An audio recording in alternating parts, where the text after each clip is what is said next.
Okay. I did my project on the production of cotton shirts versus production of polyester shirts. So here, it's a trade-off between the two. This curve is going to represent the efficient amount of resources being used.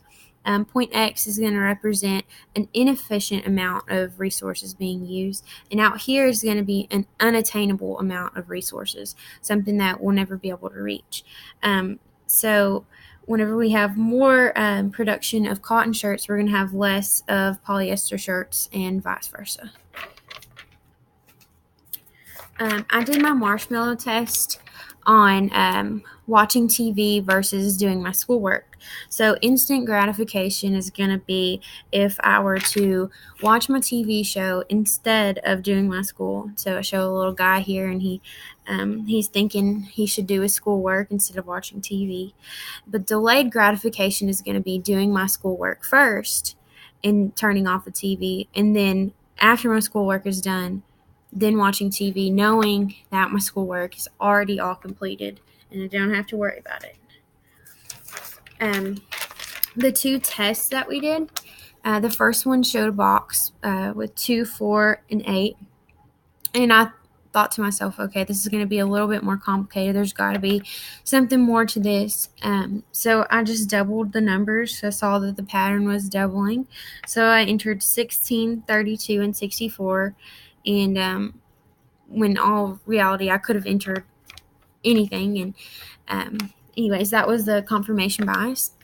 And the second one was bound rationality. I chose the one that majority of people chose, which was the second one. And it was GRGRRR. And I actually I saw that 59% of people actually chose that one. The last thing were the questions that we did. And the first one, a movement along the demand curve is going to be due to a change in price or interest rate. A shift in the demand curve is going to be changing determinants. The example they gave, foreign investors might not want to invest their money in the U.S. because of our increasing amount of debt. They might be scared that their money won't be safe.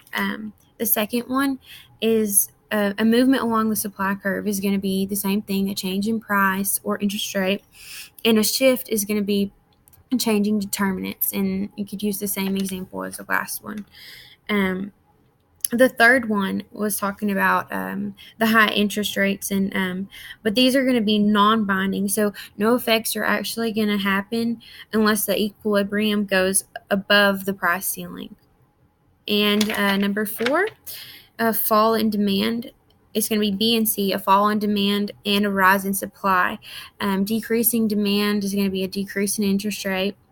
Number 5, A and C were the answers. A rise in demand and a rise in supply. More people are going to want to borrow, which means more people are going to want to lend.